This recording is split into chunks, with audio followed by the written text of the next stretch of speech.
impressionable age. Children and young persons are like a sapling. You know how a little sapling, when planted, needs extra care and nutrition to take roots and start growing? After it becomes a full plant, its own capacity to survive the elements of nature grows multifold. Tashi and I have been to the world's most remote, cold, wild, and isolated places. Question is, could we have done it alone? Maybe. But would we have made it this far and be as accomplished and happy? Maybe not. There would always be a part of us missing. Teamwork has a synergy that is never possible when working as individuals. Extreme adventures, such as ours, even if very exciting, is equally dangerous and possible life-threatening. Not to mention the beating our bodies take from sub-zero temperatures, heavy loads, and long hours of physically challenging activity. The very nature of it, loneliness, near absence of medical help, and the need to ensure everything goes right. In mountaineering, we say, there's no chance to correct a misstep. You take one wrong, and you may pay with your life. Combine to make it a very stressful experience. This is where teamwork, again, is a great asset. We were really fortunate to have each other always by the side and have someone we could fully trust our life with. We could share our fears, bounce ideas off each other, and even weigh decisions whether to proceed or turn back, and so on. As luck would have, we were stuck up in a terrible snowstorm over Alaska for 7 days. It tested our nerves like no other mountain did. While 70% of the climbers on the mountain retreated to base camp, we persevered and finally made it to the top, among just 13% successes in that season until then. This I attribute hugely to this togetherness. Nungshi and I have been on some crazy adventures around the world. But what's really interesting is that we've been on these adventures together. We are almost identical, yet with very different personality and temperament. For example, social versus individual, bossy versus accommodating, extrovert versus introvert. As twins, we almost resemble opposite forces in nature and the battle, the tension between them. We are like a battling duality.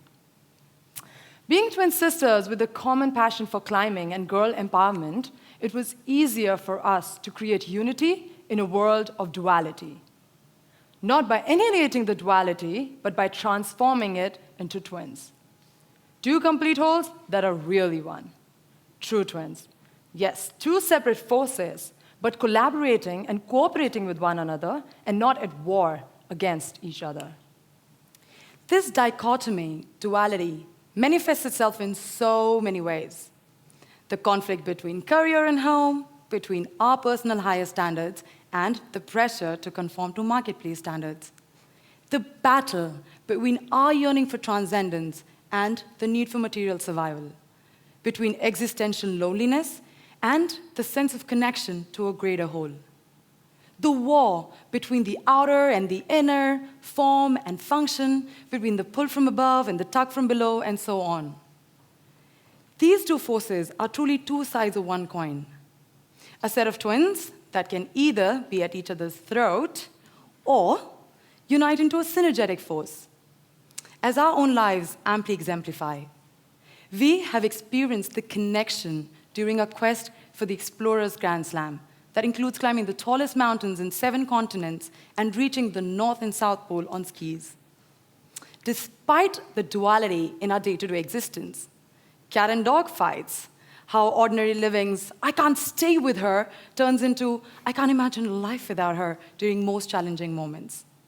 We admit that we subtly try to outperform each other, and in turn, end up outperforming most of the climbers, including males, in these attempts. This bond could have enabled us to set many more incredible records if the funds were not the biggest challenge. But the beauty is that this same synergy helped us earn grudging admiration of peers and seniors, and our title back home, Rajdhani and Shatabdi Express, the fastest trains in India. This being the reality of duality, yet twinning in synergetic ways during the extreme dangers of climbing that helped us achieve extreme and incredible records. The Tao, or the yin-yang, is an excellent symbol for twinness, as it depicts the symbiotic nature of twins, the necessity to be together, yet with separate identities. Climbing and potentially life-threatening adventures have brought out that intensity of an intimate connection between us as twins. Let me take you to one of the most interesting, freakish, and nerve-wracking experiences we had during our climb to Indonesia's highest peak, Mount Carsten's Pyramid, which is located in a remote island of West Papua. We reached the base camp after a week-long trek through thick rainforest with 20-hour non-stop rain and had to negotiate deep mud pools and mossy tree trunks. Also, there were some of our enemies who were adamant on not leaving us, mosquitoes, yes, responsible for 40% of the declined expedition.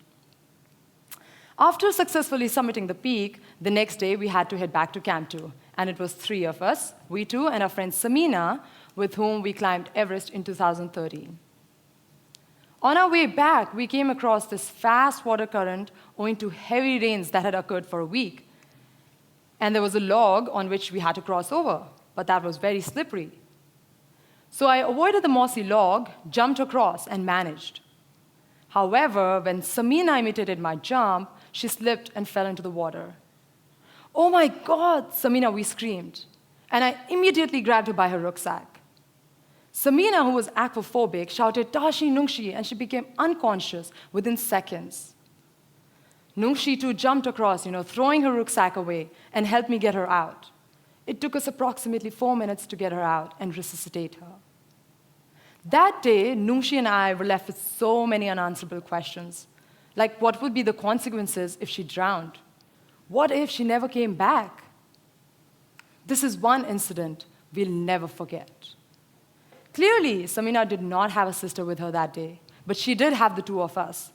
And it's really important that we take this as a message, and to all of you who may not have sisters or brothers or even twins, is that if somebody does come in that form, we should embrace it. Yes, we are twins, but you all have the ability to connect with that somebody else. For us, these have been life-changing moments that would never be possible without parents' pivotal role. After we passed out of school, in response to Dad's serious question related to our career plans, "So, what do you want to do now?" Somewhat unsure, we replied, "We want to do everything." If Dad then had retorted like, "What kind of girls are you? You're not clear about your goals, you're not focused. Look at other kids, look at your peers, what disappointing kids you've got," etc., it would have impacted us drastically and taken away much of our original self, our self-view, and our self-esteem. Like the sapling is vulnerable, at this stage, we were at such an impressionable age that we would have generally followed the beaten path along the comfort zones that most young people land up treading. But despite Mom's fears and the local context, Dad's response was, "Wow, you're extraordinary girls. Come on board, I'm also like you. Let's explore life accordingly." This brief conversation with Dad was to completely change the course of our lives. Some of the biggest discoveries, inventions, and developments have happened when people took the route less traveled or started out in a new direction with the cosmic energies conspiring them to lead that path. Sometimes it comes in the form of a guru, a friend, an elder, a stranger, or parent. As in our case, it was our dad. He transformed our state of uncertainty about career plans into a feeling of extraordinary outlook to life and a huge appetite for multidimensional growth and learning. This is a fine example of the role of a mentor in helping us be aware of our best resources and bring out the best potential. And in our case, it was double luck to have that mentor in our dad. Herein, the relationship was all fulfilling. Dad to us associated like a third sister with the unity of goal and purpose, but with immense knowledge, experience, and personal courage. We believe that the more accomplished and capable our mentor we have in life, the better are our own accomplishments. Thank you.